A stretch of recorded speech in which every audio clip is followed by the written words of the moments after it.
അപ്പോസ്തല പ്രവർത്തനങ്ങൾ 13-ാം അധ്യായം 1 മുതൽ 52 വരെയുള്ള വാക്യങ്ങൾ. അന്ത്യോക്യയിലെ സഭയിൽ പ്രവാചകന്മാരെയും പ്രബോധകന്മാരുമുണ്ടായിരുന്നു. ബാർനബാസ്, നീഗർ എന്ന് വിളിക്കപ്പെടുന്ന ശിമയോൻ, കിറേൻകാരൻ ലൂസിയാസ്, സമാന്തര രാജാവായ ഹെരോദോസിനോടുകൂടെ വളർന്ന മനായേൽ, സാവൂൾ എന്നിവർ. അവർ കർത്താവിന് ശുശ്രൂഷ ചെയ്തും ഉപവസിച്ചും കഴിയവേ പരിശുദ്ധാത്മാവ് അവരോട് പറഞ്ഞു, ബാർനബാസിനെയും സാവൂളിനെയും ഞാൻ വിളിച്ചിരിക്കുന്ന ജോലിക്കായി എനിക്ക് വേണ്ടി മാറ്റി നിർത്തുക. ഉപവാസത്തിനും പ്രാർത്ഥനയ്ക്കും ശേഷം അവർ അവരുടെ മേൽ കൈവയ്പ് നടത്തി പറഞ്ഞയച്ചു. പരിശുദ്ധാത്മാവിനാൽ അയക്കപ്പെട്ട അവർ സെലൂക്കയിലേക്ക് പോവുകയും അവിടെ നിന്ന് സൈപ്രസിലേക്ക് കപ്പൽ കയറുകയും ചെയ്തു. സലാമീസിലെത്തിയപ്പോൾ അവർ യഹൂദരുടെ സിനഗോഗുകളിൽ ദൈവവചനം പ്രസംഗിച്ചു. അവരെ സഹായിക്കാൻ യോഹന്നാനും ഉണ്ടായിരുന്നു. അവർ ദ്വീപ് മുഴുവൻ ചുറ്റി സഞ്ചരിച്ച് പാഫോസിലെത്തിയപ്പോൾ ഒരു മന്ത്രവാദിയെ കണ്ടുമുട്ടി. അവൻ ബറേഷു എന്നു പേരുള്ള യഹൂദനായ ഒരു വ്യാജ പ്രവാചകനായിരുന്നു. ഉപസ്ഥാനപതിയും ബുദ്ധിമാനുമായ സെർജിയൂസ് പൗലോസിന്റെ ഒരു സദസ്യനായിരുന്നു അവൻ. ഈ ഉപസ്ഥാനപതി ദൈവവചനം ശ്രവിക്കാൻ താല്പര്യപ്പെട്ട് ബാർനബാസിനെയും സാവൂളിനെയും വിളിപ്പിച്ചു. എന്നാൽ മാന്ത്രികനായ എലീമാസ്, മാന്ത്രികൻ എന്നാണ് ഈ പേരിന്റെ അർത്ഥം, വിശ്വാസത്തിൽ നിന്ന് ഉപസ്ഥാനപതിയെ വ്യതിചലിപ്പിക്കാൻ ശ്രമിച്ചുകൊണ്ട് അവരെ തടഞ്ഞു. പൗലോസ് എന്നുകൂടി പേരുണ്ടായിരുന്ന സാവൂളാകട്ടെ പരിശുദ്ധാത്മാവിനാൽ നിറഞ്ഞ് അവരെ നേരെ സൂക്ഷിച്ചു നോക്കി പറഞ്ഞു, സാത്താന്റെ സന്താനമേ, സകല നീതിക്കും എതിരായവനെ, ദുഷ്ടതയും വഞ്ചനയും നിറഞ്ഞവനെ, ദൈവത്തിന്റെ നേർവഴികൾ ദുഷിപ്പിക്കുന്നതിൽ നിന്ന് വിരമിക്കയില്ലേ? ഇതാ, കർത്താവിന്റെ കരം ഇപ്പോൾ നിന്റെ മേൽ പതിക്കും. നീ അന്ധനായി തീരും. കുറെ കാലത്തേക്ക് സൂര്യനെ ദർശിക്കാൻ നിനക്ക് സാധിക്കുകയില്ല. ഉടൻ തന്നെ മൂടലും അന്ധകാരവും അവനെ ആവരണം ചെയ്തു. തന്നെ കൈക്ക് പിടിച്ചു നയിക്കാൻ അവൻ ആളുകളെ അന്വേഷിച്ച് ചുറ്റിത്തിരിഞ്ഞു. ഈ സംഭവം കണ്ടപ്പോൾ ഉപസ്ഥാനപതി കർത്താവിന്റെ പ്രബോധനത്തെക്കുറിച്ച് അത്ഭുതപ്പെടുകയും വിശ്വാസം സ്വീകരിക്കുകയും ചെയ്തു. പൗലോസും കൂടെ ഉള്ളവരും പാഫോസിൽ നിന്ന് കപ്പൽ യാത്ര ചെയ്ത് പാംഫിലിയയിലെ പെർഗായിലെത്തി. യോഹന്നാൻ അവരെ വിട്ട് ജെറുസലേമിലേക്ക് മടങ്ങിപ്പോയി. എന്നാൽ അവർ പെർഗ കടന്ന് പിസിദിയയിലെ അന്ത്യോക്യയിൽ വന്നെത്തി. സാബത്ത് ദിവസം അവർ സിനഗോഗിൽ പ്രവേശിച്ച് അവിടെ ഉപവിഷ്ടരായി. നിയമവും പ്രവചനങ്ങളും വായിച്ചു കഴിഞ്ഞപ്പോൾ സിനഗോഗിലെ അധികാരികൾ ആളെ അയച്ച് അവരോട് ഇപ്രകാരം പറഞ്ഞയച്ചു, സഹോദരന്മാരെ, നിങ്ങൾ ആർക്കെങ്കിലും ജനങ്ങൾക്ക് ഉപദേശം നൽകാനുണ്ടെങ്കിൽ പറയാം. അപ്പോൾ പൗലോസ് എഴുന്നേറ്റ് നിന്ന് കൈകൊണ്ട് ആംഗ്യം കാണിച്ചിട്ട് പറഞ്ഞു, ഇസ്രായേൽ ജനമേ, ദൈവത്തെ ഭയപ്പെടുന്നവരെ ശ്രദ്ധിക്കുവിൻ. ഈ ഇസ്രായേൽ ജനതയുടെ ദൈവം നമ്മുടെ പിതാക്കന്മാരെ തിരഞ്ഞെടുത്തു. ഈജിപ്തിൽ വസിച്ചിരുന്ന കാലത്ത് അവരെ അവിടുന്ന് ഒരു വലിയ ജനമാക്കി. തൻ്റെ ശക്തമായ ഭുജം കൊണ്ട് അവിടെ നിന്ന് അവരെ കൊണ്ടുപോരുകയും ചെയ്തു. അവിടുന്ന് 40 വർഷത്തോളം മരുഭൂമിയിൽ അവരോട് ക്ഷമാപൂർവം പെരുമാറി. കാനാൻ ദേശത്ത് വെച്ച് 7 ജാതികളെ നശിപ്പിച്ചതിനു ശേഷം അവരുടെ ഭൂമി 450 വർഷത്തോളം ഇസ്രായേൽക്കാർക്ക് അവകാശമായി കൊടുത്തു. അതിനുശേഷം അവിടുന്ന് പ്രവാചകനായ സാമുവേലിന്റെ കാലം വരെ അവർക്ക് ന്യായാധിപന്മാരെ നൽകി. പിന്നീട് അവർ ഒരു രാജാവിന് വേണ്ടി അപേക്ഷിച്ചു. ബെഞ്ചമിൻ ഗോത്രത്തിൽപ്പെട്ട കിഷിന്റെ പുത്രൻ സാവൂളിനെ 40 വർഷത്തേക്ക് ദൈവം അവർക്ക് നൽകി.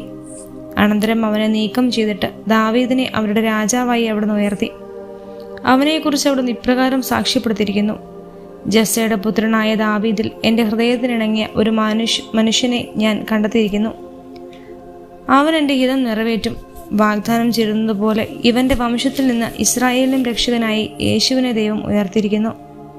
അവന്റെ ആഗമനത്തിനു മുമ്പ് യോഹന്നാൻ ഇസ്രായേലിലെ എല്ലാ ജനതയോടും അനുതാപത്തിന്റെ ജ്ഞാനസ്നാനം പ്രസംഗിച്ചു. തന്റെ ദൗത്യം അവസാനിപ്പിക്കാറായപ്പോൾ യോഹന്നാൻ പറഞ്ഞു, ഞാൻ ആരാണെന്നാണ് നിങ്ങളുടെ സങ്കല്പം? ഞാൻ അവനല്ല. എന്നാൽ ഇതാ, എനിക്ക് ശേഷം ഒരുവൻ വരുന്നു. അവന്റെ പാദരക്ഷ അഴിക്കാൻ ഞാൻ യോഗ്യനല്ല. സഹോദരരെ, അബ്രഹാത്തിന്റെ സന്തതികളെ, ദൈവഭയമുള്ളവരെ, നമ്മുടെ അടുത്തേക്ക് ഈ രക്ഷയുടെ വചനം അയക്കപ്പെട്ടിരിക്കുന്നു. ജെറുസലേം നിവാസികളും അവരുടെ അധികാരികളും അവനെ അറിയാതെയും എല്ലാ സാപത്തിലും വായിക്കുന്ന പ്രവാചക വചനങ്ങൾ ഗ്രഹിക്കാതെയും അവനെ ശിക്ഷയ്ക്ക് വിധിച്ചുകൊണ്ട് ആ വചനങ്ങൾ പൂർത്തിയാക്കി. മരണശിക്ഷ അർഹിക്കുന്ന ഒരു കുറ്റവും അവനിൽ കാണാതിരുന്നിട്ടും അവനെ വധിക്കാൻ അവർ പീലാത്തോസിനോട് ആവശ്യപ്പെട്ടു. അവനെക്കുറിച്ച് എഴുതപ്പെട്ടിരിക്കുന്നതെല്ലാം പൂർത്തിയായപ്പോൾ അവർ അവനെ കുരിശിൽ നിന്ന് താഴെ ഇറക്കി കല്ലറയിൽ സംസ്കരിച്ചു. എന്നാൽ ദൈവം അവനെ മരിച്ചവരിൽ നിന്ന് ഉയർപ്പിച്ചു. അവനോടൊപ്പം ഗലീലയിൽ നിന്ന് ജെറുസലേമിലേക്ക് വന്നവർക്ക് അവൻ പല ദിവസങ്ങളും പ്രത്യക്ഷനായി. അവർ ഇപ്പോൾ ജനങ്ങളുടെ മുമ്പിൽ അവൻ്റെ സാക്ഷികളാണ്. ഞങ്ങൾ നിങ്ങളോട് പ്രസംഗിക്കുന്ന സുവിശേഷം ഇതാണ്. പിതാക്കന്മാർക്ക് നൽകിയിരുന്ന വാഗ്ദാനം യേശുവിനെ ഉയർപ്പിച്ചുകൊണ്ട് ദൈവം മക്കളെ നമുക്ക് നിറവേറ്റി തന്നിരിക്കുന്നു. 2-ാം സങ്കീർത്തനത്തിൽ ഇപ്രകാരം എഴുതിയിട്ടുണ്ടല്ലോ, നീ എൻ്റെ പുത്രനാണ്, ഇന്ന് ഞാൻ നിനക്ക് ജന്മം നൽകി. നാശത്തിൻ്റെ അവസ്ഥയിലേക്ക് തിരിച്ചു ചെല്ലാനാവാത്ത വിധം മരിച്ചവരിൽ നിന്ന് അവനെ ഉയർപ്പത്തിനെക്കുറിച്ച് അവിടുന്ന് ഇങ്ങനെ അരുളി ചെയ്തു, ദാവീദിന് വാഗ്ദാനം ചെയ്യപ്പെട്ട വിശുദ്ധവുമായ അനുഗ്രഹങ്ങൾ നിങ്ങൾക്ക് ഞാൻ തരും. മറ്റൊരു സങ്കീർത്തനത്തിൽ ഇങ്ങനെ പറഞ്ഞിരിക്കുന്നു, അവിടുത്തെ പരിശുദ്ധൻ ജീർണിക്കാൻ അവിടുന്ന് അനുവദിക്കുകയില്ല. ദാവീദിന്റെ തലമുറയിൽ ദൈവഹിതം നിറവേറ്റിയതിനു ശേഷം മരണം പ്രാപിച്ചു. അവൻ പിതാക്കന്മാരോട് ചേരുകയും ജീർണത പ്രാപിക്കുകയും ചെയ്തു. എന്നാൽ ദൈവം ഉയർപ്പിക്കാനാകട്ടെ ജീർണത പ്രാപിച്ചില്ല. സഹോദരൻ, നിങ്ങൾ ഇത് അറിഞ്ഞുകൊള്ളുവിൻ, നിങ്ങൾക്ക് പാപമോചനം പ്രഘോഷിക്കപ്പെട്ടിരിക്കുന്നത് ഇവൻ വഴിയത്ര. മോശയുടെ നിയമം വഴി നീതീകരണം ലഭിക്കാനാവാത്ത കാര്യങ്ങളുണ്ട്. വിശ്വസിക്കുന്നവർക്ക് അവൻ വഴി അവയിൽ നീതീകരണം ലഭിക്കും. അതുകൊണ്ട് പ്രവചനങ്ങളിൽ പറഞ്ഞിട്ടുള്ളത് നിങ്ങൾക്ക് സംഭവിക്കാതിരിക്കാൻ സൂക്ഷിച്ചുകൊള്ളുവിൻ. നിന്ദകരെ കാണുവിൻ, ആശ്ചര്യപ്പെടുവിൻ, അപ്രതീക്ഷിതരാകുവിൻ. എന്തെന്നാൽ നിങ്ങളുടെ ദിവസങ്ങളിൽ ഞാനൊരു പ്രവൃത്തി ചെയ്യുന്നു, ആര് പറഞ്ഞാലും നിങ്ങൾ വിശ്വസിക്കാത്തൊരു പ്രവൃത്തി. ഇക്കാര്യങ്ങളെല്ലാം അടുത്ത സാപത്തിലും വിവരിക്കണമെന്ന് അവർ പുറത്തു വന്നപ്പോൾ ആളുകൾ അവരോട് അപേക്ഷിച്ചു. സിനഗോഗിലെ സമ്മേളനം പിരിഞ്ഞപ്പോൾ പല യഹൂദരും യഹൂദ മതത്തിൽ പുതിയതായി ചേർന്ന ദൈവഭക്തരായ പലരും പൗലോസിനെയും ബർണബാസിനെയും അനുഗമിച്ചു. അവരാകട്ടെ അവരോട് സംസാരിക്കുകയും ദൈവകൃപയിൽ നിലനിൽക്കാൻ അവരെ പ്രേരിപ്പിക്കുകയും ചെയ്തു. അടുത്ത സാപത്തിൽ ദൈവവചനം ശ്രവിക്കാൻ നഗരവാസികൾ എല്ലാവരും തന്നെ സമ്മേളിച്ചു. ജനക്കൂട്ടത്തെ കണ്ടപ്പോൾ യഹൂദർ അസൂയ പൂണ്ട് പൗലോസ് പറഞ്ഞ കാര്യങ്ങളെ എതിർക്കുകയും അവനെ ദുഷിക്കുകയും ചെയ്തു. പൗലോസും ബർണബാസും ധൈര്യപൂർവ്വം ഇങ്ങനെ പറഞ്ഞു, ദൈവവചനം ആദ്യം നിങ്ങളോട് പ്രസംഗിക്കുക ആവശ്യമായിരുന്നു. എന്നാൽ നിങ്ങളത് തള്ളിക്കളയുന്നത് കൊണ്ടും നിത്യജീവന് നിങ്ങളെ തന്നെ അയോഗ്യരായി തിരികുന്നത് കൊണ്ടും ഇതാ ഞങ്ങൾ വിജാതിയുടെ അടുക്കലേക്ക് തിരിയുന്നു. കാരണം കർത്താവ് ഞങ്ങളോട് ഇങ്ങനെ കൽപ്പിച്ചിരിക്കുന്നു, ഭൂമിയുടെ അതിർത്തികൾ വരെ രക്ഷ പ്രാപിക്കുന്നതിന് വിജാതിയർക്ക് ഒരു ദീപമായി നിന്നെ ഞാൻ സ്ഥാപിച്ചിരിക്കുന്നു. ഈ വാക്കുകൾ കേട്ടപ്പോൾ വിജാതിയർ സന്തോഷഭരിതരായി കർത്താവിന്റെ വചനത്തെ പ്രകീർത്തിച്ചു. നിത്യജീവന നിയോഗം ലഭിച്ചവരെല്ലാം വിശ്വസിക്കുകയും ചെയ്തു. കർത്താവിന്റെ വചനം ആ നാട്ടിലെല്ലാം വ്യാപിച്ചു. എന്നാൽ യഹൂദന്മാർ ബഹുമാനരായ ഭക്ത സ്ത്രീകളെയും നഗരത്തിലെ പ്രമാണികളെയും പ്രേരിപ്പിച്ച് പൗലോസിനും ബർണബാസിനുമെതിരായി പീഡനം ഇളക്കിവിടുകയും അവരെ ആ നാട്ടിൽ നിന്ന് പുറത്താക്കുകയും ചെയ്തു. അവർ തങ്ങളുടെ പാദങ്ങളിലെ പൊടി അവർക്കെതിരായി തട്ടിക്കളഞ്ഞിട്ട് ഇക്കോണിയത്തിലേക്ക് പോയി. ശിഷ്യന്മാർ ആനന്ദത്തിലും പരിശുദ്ധാത്മാവിലും നിറഞ്ഞവരായി.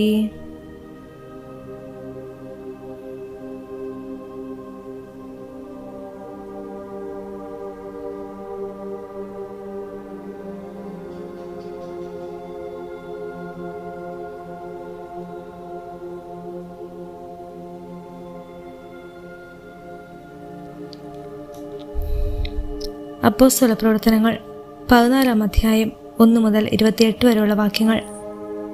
അവർ ഇക്കോണിയത്തിലെ യഹൂദരുടെ സിനഗോഗിൽ പ്രവേശിച്ച് പ്രസംഗിച്ചു. യഹൂദരും ഗ്രീക്കുകാരും അടങ്ങിയ ഒരു വലിയ ഗണം വിശ്വസിച്ചു. വിശ്വസിക്കാതിരുന്ന യഹൂദർ സഹോദരർക്കെതിരായി വിജാതിയരെ ഇളക്കുകയും അവരുടെ മനസ്സിനെ വിദ്വേഷം കൊണ്ട് നിറയ്ക്കുകയും ചെയ്തു. എങ്കിലും അവർ വളരെ നാൾ അവിടെ താമസിച്ച് കർത്താവിനെ പറ്റി ധൈര്യപൂർവ്വം പ്രസംഗിച്ചു. അത്ഭുതങ്ങളും അടയാളങ്ങളും പ്രവർത്തിക്കാൻ അവർക്ക് അനുഗ്രഹം നൽകിക്കൊണ്ട് കർത്താവ് തൻ്റെ കൃപയുടെ വചനത്തിന് സാക്ഷ്യം നൽകി. എന്നാൽ നഗരത്തിലെ ജനങ്ങളുടെ ഇടയിൽ ഭിന്നതയുണ്ടായി. ചിലർ യഹൂദരുടെ കൂടെയും ചിലർ അപ്പോസ്തലന്മാരുടെയും കൂടെ ചേർന്നു. അവരെ അവമാനിക്കാനും കല്ലെറിയാനുമുള്ള ഒരു നീക്കം വിജാതിയരുടെയും യഹൂദരുടെയും അവരുടെ അധികാരികളുടെയും ഭാഗത്തുനിന്നുണ്ടായി. ഇതറിഞ്ഞ് അവർ ലിക്കവോനിയയിലെ നഗരങ്ങളായ ലിസ്ത്രയിലെയും തെർബോയിലെയും സമീപ പ്രദേശങ്ങളിലെയും പലായനം ചെയ്തു. അവിടെ അവർ സുവിശേഷം പ്രസംഗിച്ചു കൊണ്ടിരുന്നു. കാലുകൾക്ക് സ്വാധീനമില്ലാത്ത ഒരുവൻ ലിസ്ത്രയിൽ ഉണ്ടായിരുന്നു. ജന്മനാ മുടന്തനായിരുന്ന അവന് ഒരിക്കലും നടക്കാൻ കഴിഞ്ഞിരുന്നില്ല. പൗലോസ് പ്രസംഗിക്കുന്നത് അവൻ കേട്ടു. പൗലോസ് അവനെ സൂക്ഷിച്ചു നോക്കി. സൗഖ്യം പ്രാപിക്കാൻ തക്ക വിശ്വാസം അവനുണ്ട് എന്ന് കണ്ട് പൗലോസ് ഉച്ചത്തിൽ പറഞ്ഞു, എഴുന്നേറ്റ് കാലുറപ്പിച്ച് നിൽക്കുക. അവൻ ചാടി എഴുന്നേറ്റ് നടന്നു. പൗലോസ് ചെയ്ത ഈ പ്രവൃത്തി കണ്ട ജനക്കൂട്ടം ലിക്കവോനിയൻ ഭാഷയിൽ ഉച്ചത്തിൽ പറഞ്ഞു, ദേവന്മാർ മനുഷ്യരൂപം ധരിച്ച് നമുക്കിടയിലേക്ക് ഇറങ്ങി വന്നിരിക്കുന്നു. അവർ ബർന്നബാസിനെ സേവൂസിനും പൗലോസ് പ്രധാന പ്രസംഗനായിരുന്നതിനാൽ അവനെ ഹെർമസ് എന്നും വിളിച്ചു. നഗരത്തിൻ്റെ മുമ്പിലുള്ള സേവൂസിൻ്റെ ക്ഷേത്രത്തിലെ പുരോഹിതൻ കാളകളും പൂമാലകളുമായി കവാടത്തെങ്കിൽ വന്ന് ജനങ്ങളോട് ചേർന്ന് ബലി അർപ്പിക്കാൻ ആഗ്രഹം പ്രകടിപ്പിച്ചു. ഇതറിഞ്ഞ് അപ്പോസ്തലന്മാരായ ബർന്നബാസും പൗലോസും വസ്ത്രം കീറി ജനക്കൂട്ടത്തിലേക്ക് ഓടിച്ചെന്ന് വിളിച്ചു പറഞ്ഞു, ഹേ മനുഷ്യരെ, നിങ്ങൾ ഈ ചെയ്തത് എന്ത്? ഞങ്ങളും നിങ്ങളെപ്പോലെ തന്നെയുള്ള മനുഷ്യരാണ്.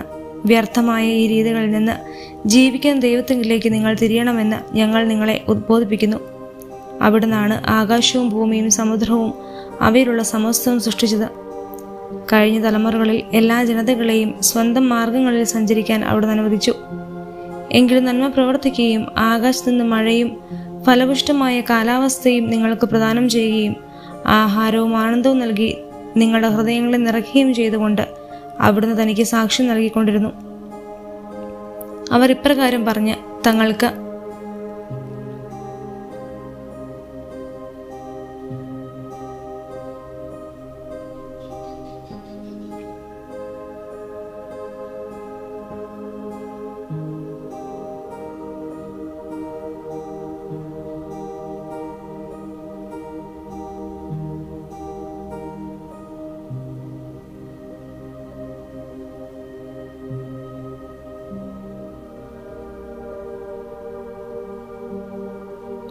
ബലി അർപ്പിക്കുന്നതിൽ നിന്ന് ജനങ്ങളെ കഷ്ടിച്ച് പിന്തിരിപ്പിച്ചു. അന്ത്യോക്യയിൽ നിന്ന് ഇക്കോണിയത്തിൽ നിന്നും അവിടെ എത്തിയ യഹൂദന്മാർ ജനങ്ങളെ പ്രേരിപ്പിച്ച് പൗലോസിനെ കല്ലെറിയിച്ചു. മരിച്ചുപോയെന്ന് വിചാരിച്ച് അവർ അവനെ നഗരത്തിന് പുറത്തേക്ക് വലിച്ചുകൊണ്ടുപോയി. എന്നാൽ ശിഷ്യന്മാർ അവന് ചുറ്റും കൂടിയപ്പോൾ അവൻ എഴുന്നേറ്റ് പട്ടണത്തിൽ പ്രവേശിച്ചു. അടുത്ത ദിവസം ബർന്നബാസുമൊത്ത് അവൻ ദെർബയിലേക്ക് പോയി. ആ നഗരത്തിലും അവർ സുവിശേഷം പ്രസംഗിച്ച് പലരെയും ശിഷ്യരാക്കി. അനന്തരം അവർ ലിസ്ത്രയിലേക്കും ഇക്കോണിയത്തിലേക്കും അന്ത്യോക്യയിലേക്കും തിരിച്ചു ചെന്നു. വിശ്വാസത്തിൽ നിലനിൽക്കുമെന്നും നിരവധി പീഡനങ്ങളിലൂടെ ദൈവരാജ്യത്തിൽ പ്രവേശിക്കണമെന്നും ഉപദേശിച്ചുകൊണ്ട് ശിഷ്യരുടെ മനസ്സിനെ അവർ ശക്തിപ്പെടുത്തി.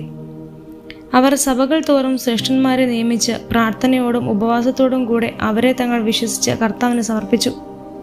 പിന്നീട് അവർ പിസിദിയയിലൂടെ കടന്ന് പാംഫിലിയയിലെത്തി.